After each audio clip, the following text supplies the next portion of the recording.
ॐ गुरुर्ब्रह्मा गुरुर्विष्णु गुरुर्देवो महेश्वरा गुरु साक्षात् परब्रह्म तस्मै श्री गुरुवे नमः। नित्यं शुद्ध निराभासं निराकारं निरञ्जनं नित्यबोध चिदानन्दं गुरुर्ब्रह्म नमाम्यहम्। यस्य पाद प्रभाधस्ता प्रपञ्चो भाति भासुराः तमहं सद्गुरु वन्दे पूर्णानन्द चिदात्मकं पूर्णानन्द चिदात्मकं।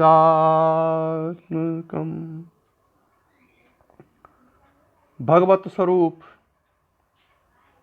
सद्गुरुदेव श्री देवेंद्र विज्ञानी जी महाराज के चरण कमलों में प्रणाम करते हुए इस परंपरा के सभी साधकों की आध्यात्मिक उन्नति की प्रार्थना श्री चरणों में करते हुए श्री गुरुदेव द्वारा लिखित भागवत सार संग्रह का प्रसंगानुसार आगे का प्रवचन प्रस्तुत किया जा रहा था। कल के प्रवचन में शास्त्र अनुसार जो 4 आश्रम सनातन धर्म में माने गए हैं, ब्रह्मचर्य आश्रम, गृहस्थ आश्रम, वानप्रस्थ आश्रम और संन्यास आश्रम, इसके बारे में अंतिम प्रसंग था।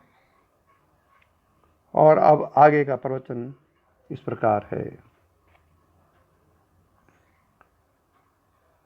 प्रयत्न करने पर भी प्रजा मतलब सृष्टि की वृद्धि न होने से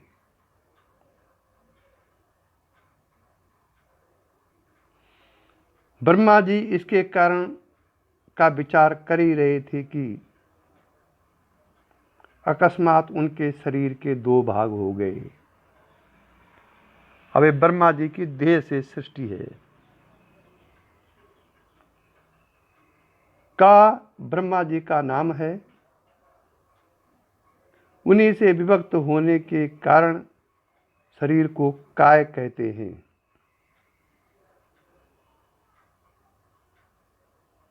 उन दोनों विभागों से स्त्री पुरुष का एक जोड़ा हुआ। जो पुरुष था वह सार्वभौम सम्राट स्वयंभुव मनु हुए और स्त्री उनकी पत्नी महारानी शतरूपा हुई। तभी से मैथुनी सृष्टि आरंभ हुई। मनु शतरूपा की 5 संतानें हुई। 2 पुत्र प्रियव्रत और उत्तानपाद तथा 3 पुत्रियां आकुति, देवहूति और प्रसूति। मनु जी ने आकुति का विवाह प्रजापति रुचि से किया। देवहूति का ऋषि करदम जी से और प्रसूति का विवाह प्रजापति दक्ष से किया। इनकी संतानों से सारा संसार भर गया। यहां से अब सृष्टि उत्पन्न हो गई। जन्म के बाद मनु ने ब्रह्मा जी की स्तुति करके ऐसे कार्य करने की आज्ञा मांगी जिनसे लोक में सर्वत्र कीर्ति और परलोक में सद्गति हो। ब्रह्मा जी ने अति प्रसन्न होकर गुणवती संतान पैदा करने, धर्मपूर्वक पृथ्वी का पालन करने और यज्ञ द्वारा श्री हरि का आराधना करने की आज्ञा दी। परंतु उस समय पृथ्वी तो सागर की अथाह जल में डूबी हुई थी।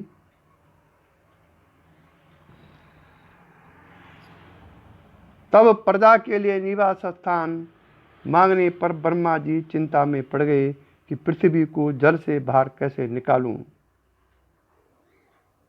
जिस पर प्रजा निवास करे। इस कार्य के लिए ब्रह्मा जी ने संकल्प मात्र से अपने जन्मदाता श्री हरि का चिंतन किया। तब ब्रह्मा जी के ही नासा छिद्रों से अंगूठे के आकार की एक 12 शिशु निकला, जो देखते देखते अत्यंत बृहदाकार हो गया। श्री भगवान स्वयं इस 12 रूप में अवतरित हुए। सागर में डूबी पृथ्वी का पता लगाकर 12 भगवान उसे अपनी विशाल दाढ़ों पर उठाए सागर से बाहर ला रहे थे कि रास्ते में ही पराक्रमी दैत्य हिरण्याक्ष ने उन पर आक्रमण कर दिया। युद्ध में अपने दांतों से उसका वध करके वे पृथ्वी को सागर से बाहर लाए और उसे उसकी कक्षा में स्थापित कर दिया और सागर के जल को स्तंभित करके उसके ऊपर पृथ्वी को स्थित कर दिया। यही श्री भगवान का द्वितीय अवतार था।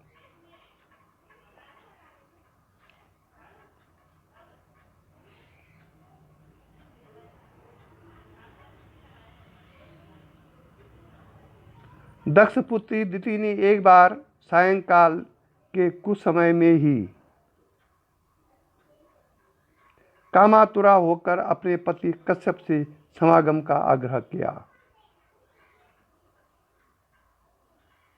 मारीची नंदन कश्यप जी ने समझाया कि यह समय ठीक नहीं है। इस समय संध्या काल में भूत भावन भूतपति तुम्हारे देवर ससुर भगवान शंकर शमशान की धूलि के बवंडर से दूषित होकर अपने सूर्य चंद्रमा और अग्नि इन 3 नेत्रों से सबको देखते हुए बैल पर सवार होकर अपने भूतादि गणों के साथ विचरते रहते हैं।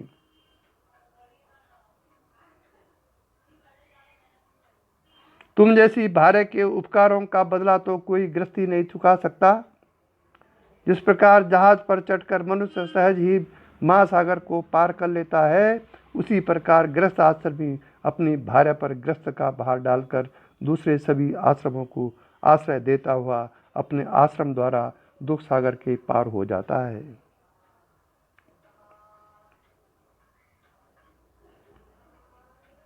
इंद्रिय रूपी शत्रु अन्य आश्रम वालों के लिए दुर्जय है, किंतु जिस प्रकार किले का स्वामी लुटेरे शत्रुओं को सहज में ही बस कर लेता है, वैसी ही अपनी विवाहिता पत्नी का आश्रय लेकर गृहस्थी इंद्रिय रूपी शत्रुओं को सहज ही जीत लेता है।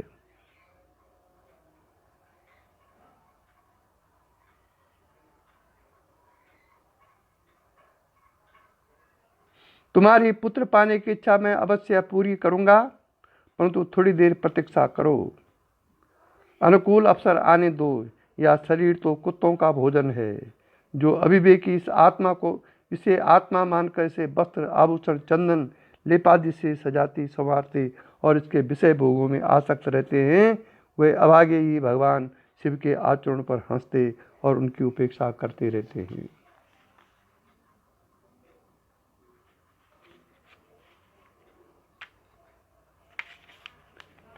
यदि कश्यप जी ने अनेक भांति बहुत समझाया, परंतु पुत्र कामी और कामातुरा दिति वैश्या के समान निर्लज होकर कश्यप जी के वस्त्र खींचने लगी। दैवगति बलवान जानकर कश्यप जी ने दिति की इच्छा पूर्ति की और स्नान करके ब्रह्म चिंतन में लग गए। काम का वेग शांत होने पर दिति को भी अपने कृत्य पर बड़ी लज्जा आई और घोर पश्चाताप हुआ। वह मन ही मन अपनी बहनोई भगवान शिव से बारंबार क्षमा याचना करते और थर थर कांपते हुए कश्यप जी के पास गई। कश्यप जी ने कहा कि काम वासना से मलिन बुद्धि होकर तुमने मेरी बात भी नहीं मानी और देवताओं को भी अवहेलना की।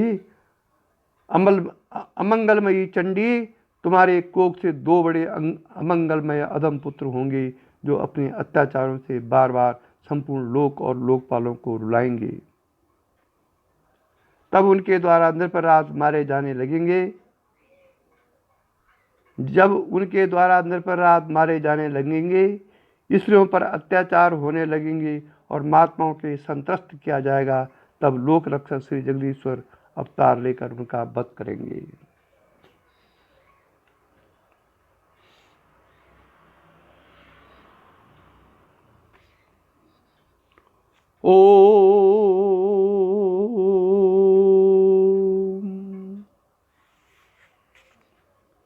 दिति को अपने किए पर अत्यंत दुख के साथ ही इसे संतोष हुआ कि उसके भाभी पुत्र ब्राह्मणों के शाप से नहीं वरन स्वयं श्री भगवान के हाथों से मारे जाएंगे, क्योंकि श्री भगवान के हाथों में मृत्यु होने पर तो केवल मुक्ति ही अवश्य मिलती है। दिति के यही दोनों पुत्र हिरण्याक्ष और हिरण्यकश्यप हुए और प्रयाचित रूप में आंसू बहाती और थर थर कांपते हुए क्षमा याचना करती दिति पर प्रसन्न होकर कश्यप जी ने उसे परम भागवत पौत्र पाने की आशीर्वाद दिया। दिति के ये पौत्र परम भागवत श्री प्रहलाद जी हुए। नारायण।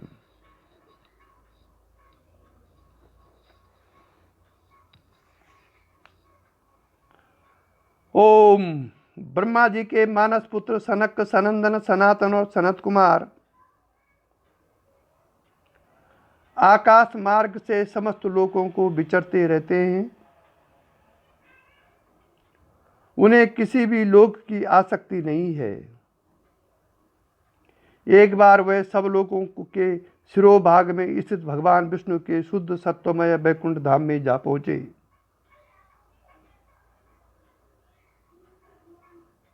वहां सभी लोग विष्णु रूप होकर ही रहते हैं और वह प्राप्त भी उन्हीं को होता है जो सब प्रकार की कामनाओं का पूर्णतया परित्याग करके भगवत चरण शरण की प्राप्ति के लिए अपने धर्म पालन द्वारा उनकी अनन्य आराधना करते हैं।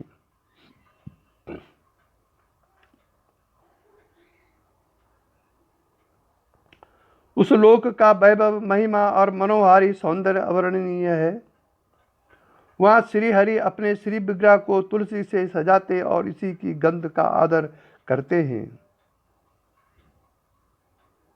यह देखकर वहाँ के मंदार, कुंद, कुर्वक, तिलक वृक्ष, उत्पल, रात्रि में खिलने वाला कमल, उसको कहते हैं उत्पल, चंपक, नागकेसर, बिकुल, मौलश्री, अंबुज, दिन में खिलने वाला कमल और पारिजात आदि पुष्प सुगंधित होने पर भी तुलसी के ही तप को अधिक मानते थे। इस मनुष्य योनि की बड़ी महिमा है। देवता भी इसकी इच्छा करते हैं। जो इसे पाकर भी श्री भगवान की आराधना नहीं करते, वे वास्तव में उनकी सर्वत्र व्याप्त माया से मोहित हैं। भगवत दर्शन की लालसा से सनकादि चारों ऋषि सभी दर्शनीय पदार्थों और दृश्यों की उपेक्षा करते हुए भगवत धाम की 6 ड्योढ़ियों पार कर गए।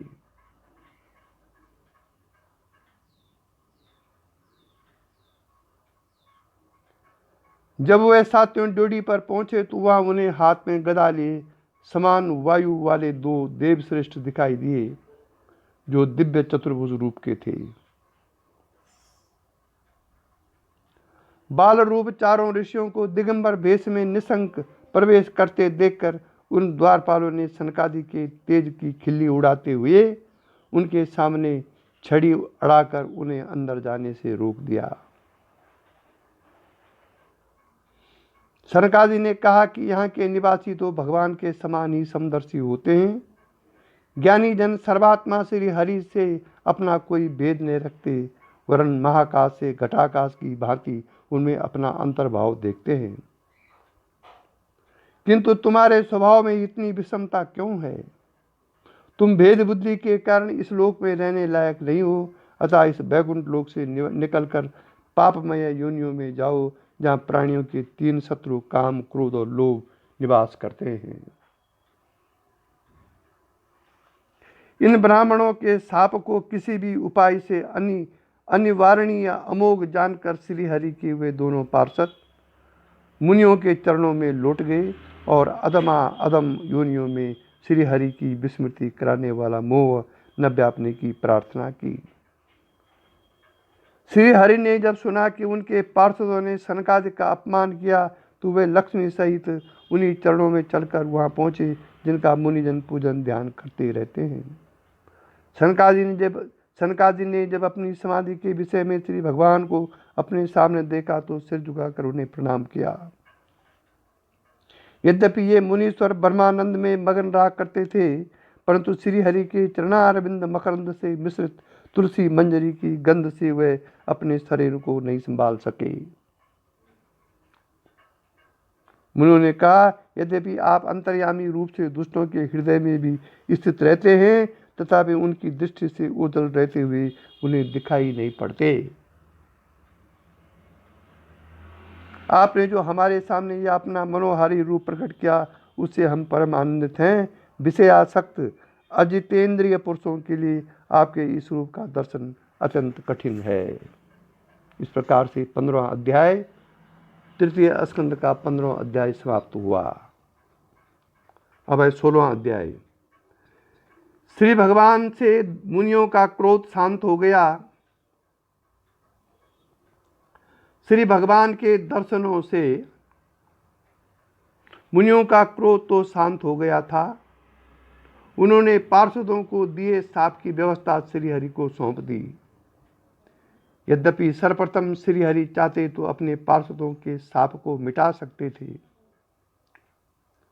परंतु उन्होंने अपने सेवकों के मुनियों के अपमान के अपराध को स्वीकार करते हुए कहा कि यह शाप इन्हें मेरी प्रेरणा से ही मिला है। अब यह शीघ्र ही दैत्य योनि में प्राप्त होंगे। वहाँ क्रोधावेश से बड़ी हुई एकाग्रता के कारण सुदृढ़ योग संपन्न होकर जल्दी ही फिर मेरे पास लौट आएंगे। मेरे अनुरोध से आप इन पर इतनी कृपा कीजिए कि इनका यह निर्वासन काल शीघ्र ही समाप्त हो जाए। ब्राह्मण, दुधारू गाय और आर्त अनाथ ये मेरे ही रूप हैं। जो इन्हें मुझसे भिन्न समझते हैं उन्हें यमराज की गिर्द जैसे दूत अपनी चोंचों से नोचते हैं। ब्राह्मण तिरस्कार पूर्वक कटु भाषण भी करे तो भी उसमें मेरी भावना करके रूठे हुए पिता को पुत्र के समान तथा जैसे मैं आप लोगों को मानता हूँ वैसे ही जो उन्हें संतुष्ट करके मानते हैं मैं उनके बस में हो जाता हूँ। फिर श्री भगवान ने अपने पार्षदों से कहा कि एक बार जब मैं योग निद्रा में था तब तुमने इसी प्रकार श्री लक्ष्मण जी को भी रोका था और उन्होंने भी तुम्हें क्रोध होकर शाप दे दिया था। मैं सर्वप्रथम होकर भी ब्रह्म तेज को मिटाना नहीं चाहता क्योंकि यह मुझे अभिमत भी है। जाओ, किसी प्रकार का भय मत करो, तुम्हारा कल्याण होगा। अब दैत्य योनि में मेरे प्रति क्रोधाकार वृत्ति से तुम्हें जो एकाग्रता होगी उससे तुम इस विप्र अपमान जनित पाप से मुक्त हो जाओगे और फिर थोड़े समय से मेरे पास लौट आओगे। ये 16वां अध्याय का वर्णन है। अब 17वें अध्याय में क्या है ये देखिए। दिति ने अपने पुत्रों से महा उपद्रववादी की आशंका के कारण उन्हें 100 वर्ष तक गर्भ में ही धारण किए रखा। अंततः उसने 2 यमज पुत्र जन्मे।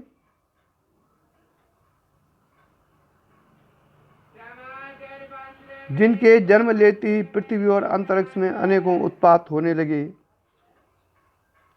उन भयंकर उत्पातों से पृथ्वी और पर्वत कांपने लगे,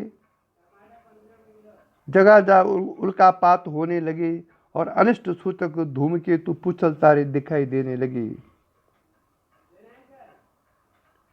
वह दोनों आदि दैत्य शीघ्र ही महान पर्वताकार हो गए। प्रजापति कश्यप ने पहले स्थापित गर्भ वाले का नाम हिरण्यकश्यपु और पहले जन्मे का नाम हिरण्याक्ष रखा।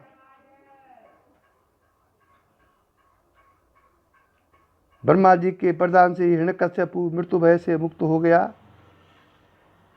हिरण्याक्ष ने सागर के मरते हुए वरुण देव को ललकारा। उन्होंने बड़ी युक्ति से उसे श्री भगवान को ही युद्ध के लिए ललकारने के लिए प्रेरित किया और कहा कि तुम जैसे दुष्ट उन्हीं के हाथों मारे जाने योग्य हो। 17वां अध्याय ये वर्णन है। अब 18वां अध्याय। हिरण्याक्ष सागर में खोदता हुआ 12 भगवान के सामने जा पहुंचा, जो रसातल से पृथ्वी को बाहर ला रहे थे। युद्ध के लिए ललकारने पर 12 रूप श्री हरि ने उसे ग्राम सिंह कुत्ता कहते हुए उसे युद्ध किया।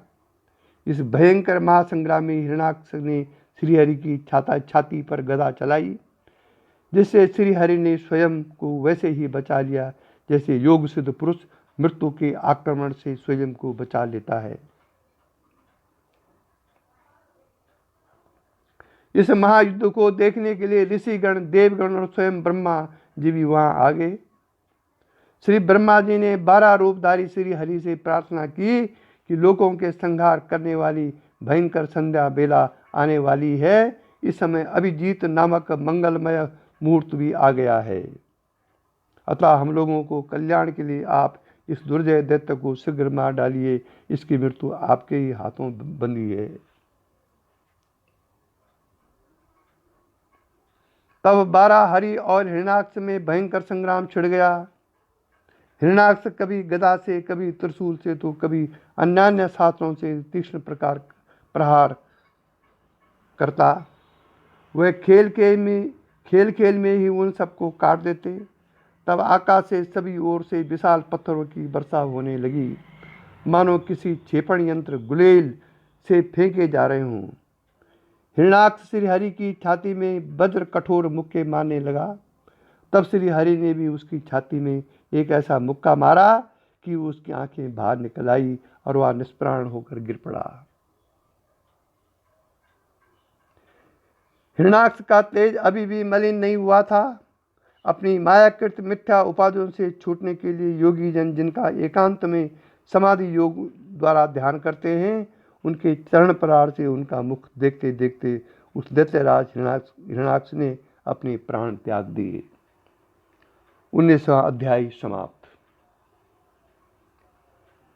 अब 20वां अध्याय में है कि सृष्टि रचना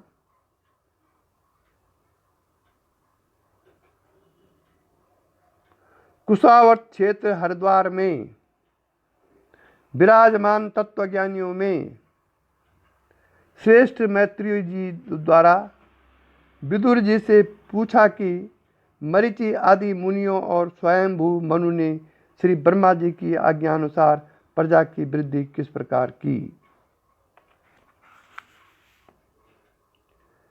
श्री मैत्रेय जी ने कहा कि जिसकी गति को जानना अत्यंत कठिन है, उस जीव के प्रारब्ध, प्रकृति के नियंता पुरुष और काल, इन 3 हेतुओं से और परमात्मा की सन्निधि से प्रकृति में क्षोभ होने पर उसे महातत्व उत्पन्न हुआ। ये सृष्टि रचना चल रही है। फिर कर्म साथ 3 प्रकार के अहंकार, फिर उनसे 5 तत्वों के अनेक पंचवर्ग, 5 तन्मात्रा, 5 भूत, 5 ज्ञान इंद्रियां, 5 कर्म इंद्रियों और इंद्रियों के 5 देवता प्रकट हुए। ये सब अलग अलग रहकर ब्रह्मांड की रचना नहीं कर सकते थे।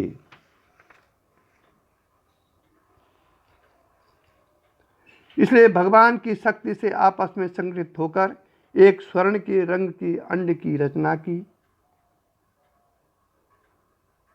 या अन्य अचेतन अवस्था में 1000 वर्ष से भी अधिक समय तक कारण जल के सागर में डूबा रहा।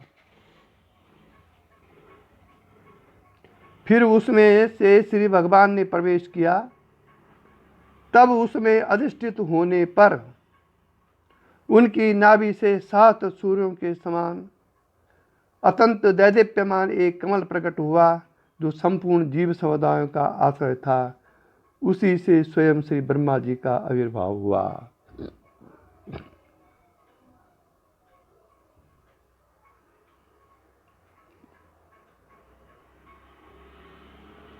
ब्रह्मांड के गर्भ रूप जल में शयन करने वाले श्री नारायण ने ब्रह्मा जी के अंतःकरण में प्रवेश किया। तब वह पूर्व कल्प में अपने ही द्वारा निश्चित की हुई नाम रूप में व्यवस्था के अनुसार लोकों की रचना करने लगे। सबसे पहले उन्होंने अपनी छाया से तामिश्र, अंध तामिश्र, तम, मोह और महामोह 5 प्रकार की अविद्या पैदा की, जिससे यक्ष और राक्षस पैदा हुए। इसी प्रकार श्री ब्रह्मा जी ने सात्विक राजस प्रभा से अपने अंग प्रत्यंगों से कामासक्त असुरों, कामिनियों, गंधर्व अप्सराओं की तथा तंद्रा से भूत पिशाचों की और शारीरिक चेष्टाओं से समस्त शुभ अशुभ सृष्टि की रचना की। अपनी तिरोधान शक्ति से सिद्ध विद्याधरों की, झड़े वाले से सर्पों की, मन से मनुओं की और योग समाधि से ऋषियों की उत्पत्ति की। इस प्रकार श्री ब्रह्मा जी के अंग प्रत्यंगों से और उनकी विविध चेष्टाओं, मुद्राओं और अवस्थाओं से सारी सृष्टि बनी। 20वां अध्याय समाप्त। ब्रह्मा जी से संतान उत्पत्ति की आज्ञा पाकर कर्दम जी ने सरस्वती की नदी के तट पर 10 सहस्त्र वर्षों तक तपस्या की। श्री हरि ने उनकी तपस्या से प्रसन्न होकर सतयुग के आरंभ में अपने शब्द ब्रह्म रूप से मूर्तिमान होकर दर्शन दिए। श्री हरि की परम मनोहर मूर्ति की साक्षात दर्शन कर कर्दम जी ने उनके चरणों में लेट गए।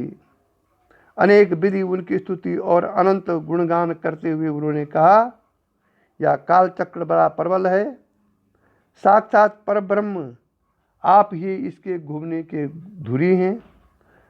अधिक मास सहित 13 महीना और इसके 13 अरे 360 दिन जोड़ 6 ऋतुएं, नेमी, अनंत क्षण पल इसकी पत्राकार धाराएं तथा 3 चतुर्मास से इसकी आधारभूत नाभि हैं। यह संवत्सर रूप कालचक्र चराचर जगत की आयु से काटता रहता है, किंतु आपके भक्तों की आयु को कोई नहीं काटता। जिस प्रकार मकड़ी स्वयं ही अपने अंदर से जाले बनाती, उसकी रक्षा करती और अंत में निगल जाती है, वैसे अपने से अभिन्न अपनी योग माया को स्वीकार करके आप इस सृष्टि की रचना, पालन और संहार करते हैं। श्री भगवान ने कहा,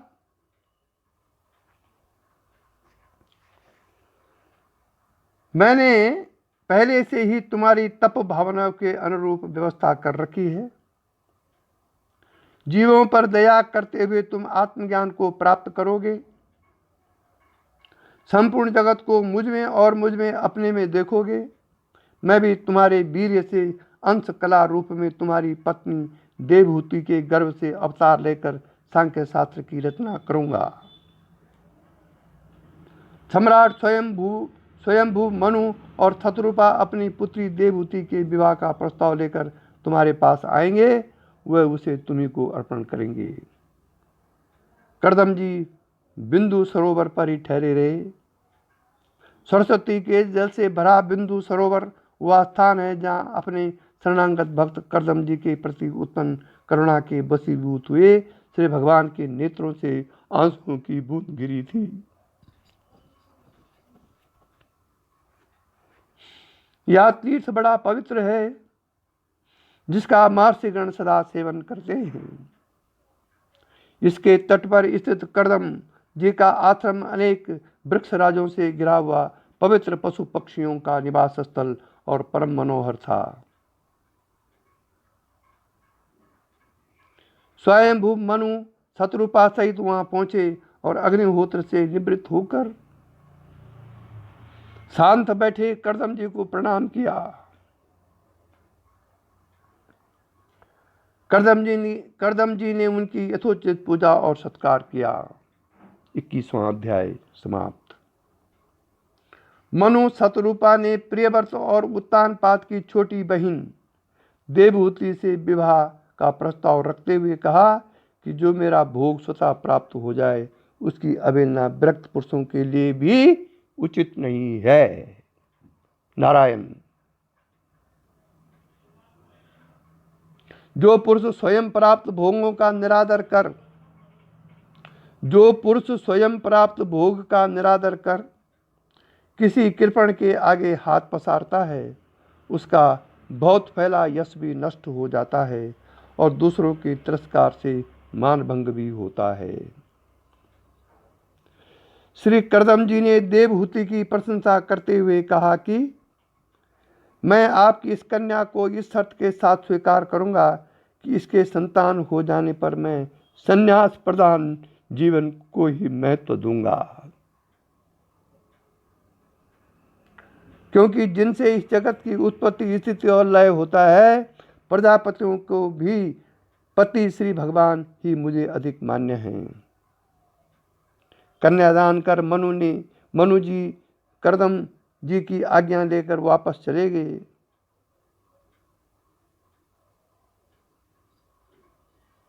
मनु जी की राजधानी बहिष्मती निरंतर हरे भरे रहने वाले कुश और कांसों से आच्छादित है।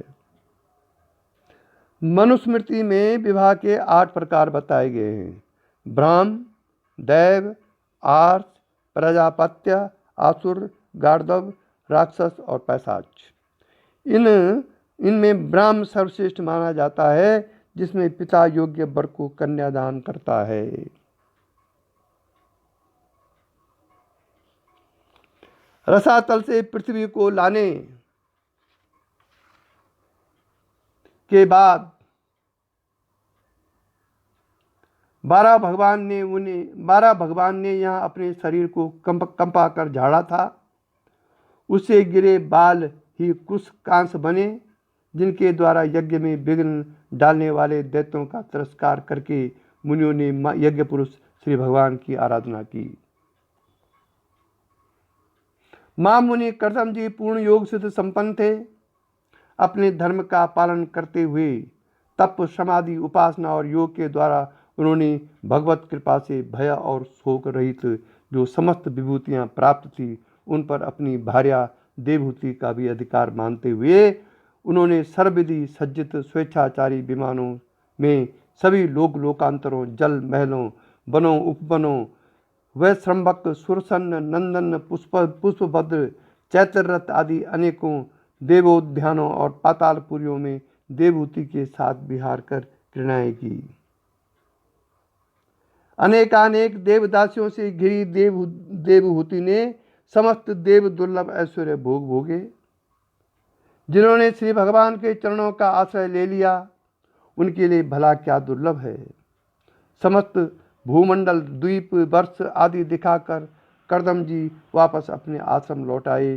फिर उन्होंने स्वयं से 9 रूपों से विभक्त करके रति सुख के लिए अत्यंत उत्सुक मनु कुमारी देवहूति के साथ बहुत वर्षों तक विहार किया।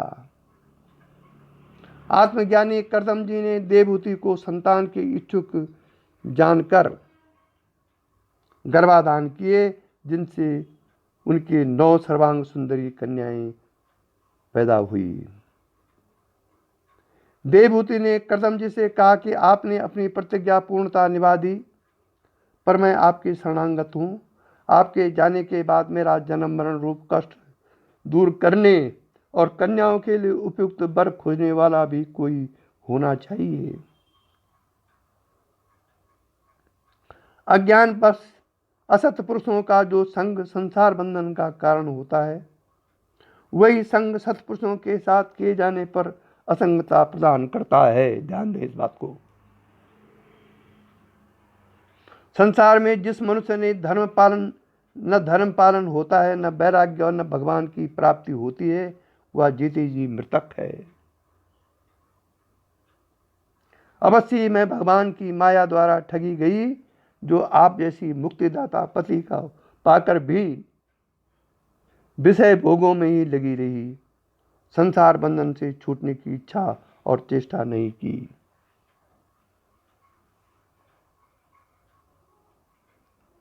इसी के साथ 23वां अध्याय तक, द्वितीय स्कंद का 23वां अध्याय समाप्त हुआ और इसी के साथ आज का प्रवचन समाप्त हुआ। यही दिव्य दृष्टि हमें दीजिए भगवान, वो कण कण में